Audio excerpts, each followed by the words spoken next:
Good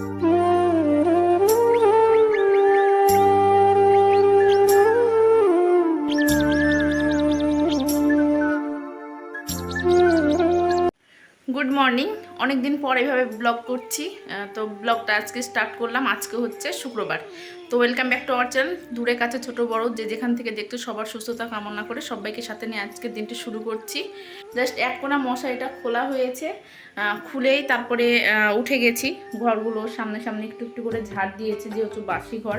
তো ঝাড় দিয়ে তারপরে সকালবেলা রান্না করেছি খিচুড়ি রান্না করে মেয়েকে একটুখানি খিচুড়ি খাইয়েছি। আর মেয়ের স্কুলে এখন পরীক্ষা চলছে। আর বাইরে হচ্ছে ঝমঝমিয়ে বৃষ্টি। আজকে দুদিন থেকে বৃষ্টি হচ্ছে, গতকালকে থেকে আজকে বৃষ্টি হয়েই যাচ্ছে এক নাগাড়ে। বৃষ্টি থামার কোনো নাম নেই। এই যে সকালবেলা প্রেসার কুকারে করে নিয়েছি খিচুড়ি। তো মেয়েকে একটুখানি খাইয়ে স্কুল পাঠালাম। আর ওর পাপাও এই মাত্র বেরিয়ে গেল, তো ও একটুখানি খিচুড়ি মুখে দিয়েছে। প্রতিদিন সকালবেলা রুটি করি, তো আজকে রুটি করার টাইম পাইনি। আর মেয়েকে স্কুল থেকে রেখে বাড়ি আসছিলাম। তো আসার পথে এই যে এখানে করে বাড়ির সামনে একদম মাছ বিক্রি করতে এসেছিল। সিলভার মাছ 1 কিলো 300 ওজন হয়েছে, 1 কিলো 200। তো অর্ধেক করে ভাগ করে নিয়েছি, আরেকজনও নিয়েছে, আমিও নিয়েছি। তো মাছটা এখানে করে রাখলাম। আর মেয়ের স্কুলে আজকে আছে পিটি, তো তার জন্য ব্যাগ নিয়ে পাঠাইনি। তো এখন মেয়েকে আনতে যেতে হবে। আর বাইরে তো বৃষ্টি থামার কোনো নাম নেই, কী করবো সেটাই চিন্তা করছি। আর জামা কাপড় তো সব সামনে এখানে করে রাখতে পারবো না, তার জন্য এই যে এই পর্দাগুলো সরিয়ে এখানে করে মানে আর কি রেখে দিয়েছি। কথা বলতে বলতে ফোন এসে গেছিলো, ফোনটা রিসিভ করেছিলাম। তো এখন বাজে ওই যে লাইটে বুঝতে পারবে না 8টা 10, এখন 8টা 10 টাইম। তখন মেয়েকে আনতে যাব, যেহেতু ওর পিটি আছে স্কুলে, খুব তাড়াতাড়ি হয়ে যাবে, লেখা কোনো নেই। তো চলো মেয়েকে নিয়ে এসে তারপর ঘরে কাজকর্ম সব কিছু আমি শেয়ার করব। আর মানে পারলে শেয়ার করব, না হলে অফ ক্যামেরাতেই করব। আর মেয়েকে খিচুড়িটা খাওয়াতে গেছিলাম, মেয়ে কিন্তু অল্প করে খেয়েছে, বাকিটা রেখে দিয়ে গেছে। মেয়েকে স্কুল থেকে নিয়ে এসে খাইয়ে দেবো। চলো আজকে ব্লগটা দেখতে থাকো, আই হোপ তোমাদের ভালো লাগবে। আর কোথায় কোথায় বৃষ্টি হচ্ছে তোমরা অবশ্যই কমেন্ট করে বলবে। আমাদের এখানে কিন্তু প্রচুর বৃষ্টি হচ্ছে। বসো কেন? তো মেয়েকে স্কুল থেকে নিয়ে আসলাম, না নিয়ে গেছিলাম ফোন, আর না নিয়ে গেছিলাম ছাতা, কারণ অল্প অল্প বৃষ্টি হচ্ছে। ওকে এই যে টুপিটা পরিয়ে নিয়ে এসেছি, আর তার সঙ্গে আমার ওড়না দিয়েও ঢেকে নিয়ে এসেছি। ওর গায়ে এক ফোঁটাও বৃষ্টি পড়েনি, কারণ ও আবার হেঁটে আসতে পারবে না। অনেক জায়গাতে হচ্ছে জল জমে গেছে, জলের মধ্যে দিয়ে হেঁটে আসতে গেলে পা ভিজে যাবে, জুতো ভিজে যাবে। তার জন্য কোলে করে নিয়ে আসলাম, কারণ যাওয়ার টাইমে খুব প্রবলেম হয়েছে।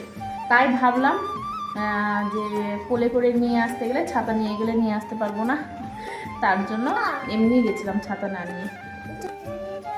মেয়েকে ড্রেস চেঞ্জ করে দিলাম। তো মাছটা যেহেতু অনেকক্ষণ আগে কেনা হয়েছে, তো ভাবলাম মাছটা আগে আমি ধুয়ে অন্তত হলুদটা মাখিয়ে রাখি, নাহলে কিন্তু নষ্ট হয়ে যাবে। আর ফ্রিজের মধ্যে যদি আমি আঁশ না ঠিক করে, যেহেতু সিলভার মাছ অনেক ছোটো ছোটো আঁশ, তো আঁশটা ছাড়িয়ে ঠিক করে না রাখলে কিন্তু ফ্রিজের মধ্যে রাখলে পরে আঁশ ছাড়াতে ভীষণ কষ্ট হবে।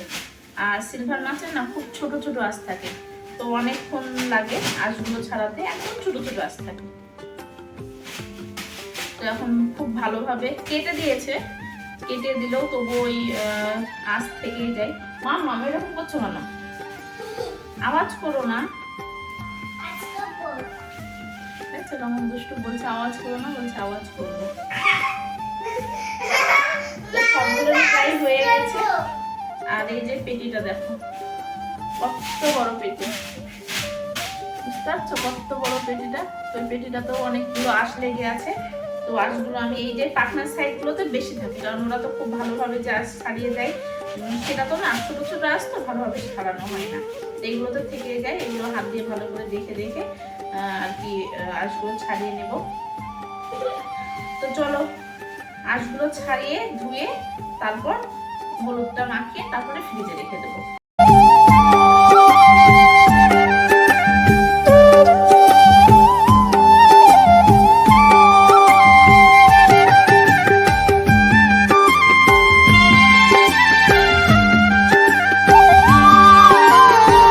মাছটা চিকেনটাকে ভালোভাবে ধুয়ে নিলাম, ভালোভাবে ধুয়ে নিয়ে হলুদ মাখিয়ে ফ্রিজের মধ্যে রেখে দিলাম।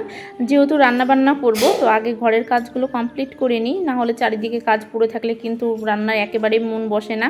মনে হয় কখন বা রান্না করব, কখনই বা ঘরের কাজ করব। তো তার জন্য আমি বেডরুমে চলে এসেছি। বেডরুমে এসে মশারিটাকে খুলে নিলাম, আর মশারিটাকে খুলে নিয়ে এখন বিছানাটাকে টান টান করে সুন্দরভাবে পেতে নেব। আর তার সঙ্গে ফার্নিচারগুলো মানে নোংরা হয়েছে, সেগুলো একটুখানি পরিষ্কার করে নেব। চলো তোমরা দেখতে থাকো।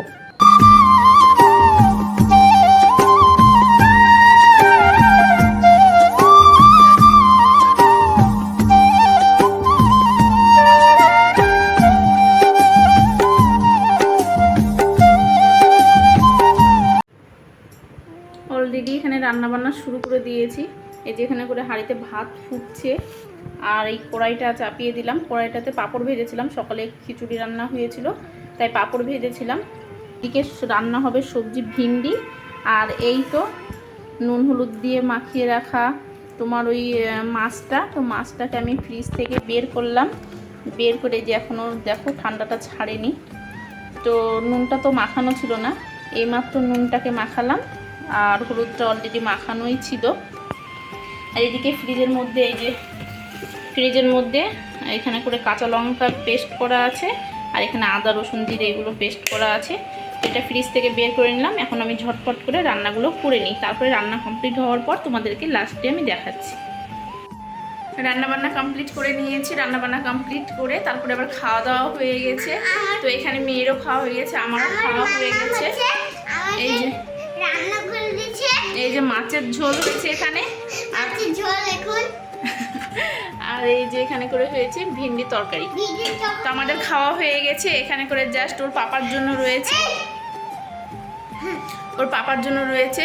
আর এখানে করে সব বোতলগুলো খালি হয়ে গেছে। আর ওর পাপা এসে আগেই ঠান্ডা জলটা আগে লাগবে, মানে ঘরে ঢুকেই জামা কাপড় ছেড়ে ফ্রেশ হয়ে আমাকে একটুখানি ঠান্ডা জল দাও, কারণ সারাদিন গরমে গরমে ঘুরে বেড়াই, আমার একটু ঠান্ডা জল না খেলে শান্তি হয় না। তার জন্য ও এসে আগে ঠান্ডা জল চাইবে। তো আজকে বোতলগুলো লোড করা হয়েছিল না, তো লোড করে রাখবো এখন। তো চলো তোমরা দেখতে থাকো।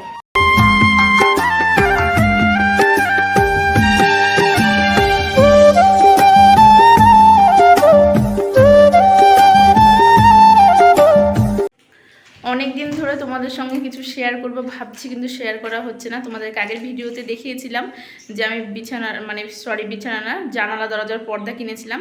তো তোমরা দেখেছো পর্দাগুলো, আমার সেই পর্দাগুলো আমি অলরেডি টাঙিয়েছি। টাঙানোর পর এখন মানে কেমন লাগছে, আর তার সঙ্গে ফ্রিল বেডশিট, আমার কথা আটকে যাচ্ছে। তো ফ্রিল বেডশিটও আমি নিয়েছি।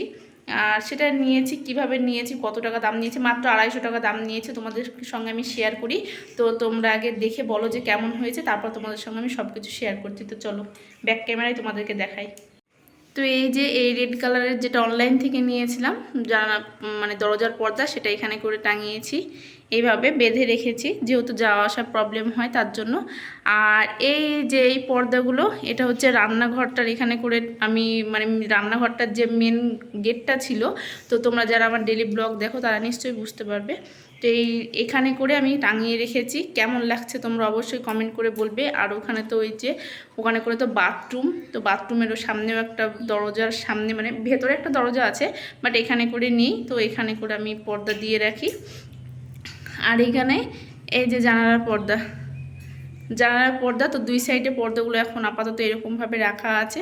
যখন প্রয়োজন হয় তখন আমি কিন্তু কভার করে দিই পুরো জানালাটাকে। তো এই হচ্ছে। আর ফাইনালি তোমাদের সঙ্গে যেটা শেয়ার করব সেটা হচ্ছে এই হচ্ছে আমার ফ্রিল বেডশিট, মাত্র 250 টাকায়। তো এই যে এই চাদরটা দেখছো, তো এই চাদরটা আমি মাত্র 200 টাকা দিয়ে কিনেছিলাম। পাড়াতে বিক্রি করতে এসেছিলো একটা আঙ্কেল, তো আমি অনেক দিন আগেই নিয়ে রেখেছিলাম। তো ভেবেছিলাম যে বেড কভারে একটাই, যেহেতু এটা চৌকি, তো ছোট চাদর হলেই হয়ে যায়, বড় খাটের মাপের চাদরের প্রয়োজন হয় না। তো এইটা দুটো বালিশের কভার করব, তার সঙ্গে একটা মানে চাদর করে নেব, সেটার ভালো লাগবে। তো তারপরে হঠাৎ করে আমার মাথায় আসলো যে না, এটা যেহেতু চৌকি, তো এখানে করে ফ্রিল বেডশিট করাই যেতে পারে। তো আমি যারা টেলার্সের কাজ করে আর কি, তো ওনাদের সঙ্গে কথা বলি পাড়ারই। উনি একজন মেয়ে, তো ওনাকে বাড়িতে ডাকি এবং ডেকে চাদরটা দেখিয়ে পুরো মাপজোক যত যা কিছু। কি হচ্ছে মাম্মা? যত যা কিছু প্রয়োজন সব কিছু হচ্ছে আমি বলে দিই এবং বাড়িতে কাটিয়েও আমি দিয়েছিলাম, যে এত দূর করে কেটে সমস্ত মাপ দিয়ে দিয়েছিলাম। তো মাত্র 50 টাকা নিয়েছে আমার তৈরি করতে, মানে 250 টাকায় আমার তৈরি হয়ে গেছে ফ্রিল বেডশিট। তো তোমাদের কেমন লেগেছে তোমরা অবশ্যই কমেন্ট করে বলবে। তো চলো আর ভিডিওটা কন্টিনিউ করছি না, এমনি অনেক বড় হয়ে গেছে। আর এখন আমরা খাওয়া দাওয়া করে নিয়েছি, এখন একটু ঘুমাবো। তো চলো সবাই ভালো থেকো, সুস্থ থেকো, দেখা হচ্ছে আবার নেক্সট কোনো ভিডিওতে। টাটা।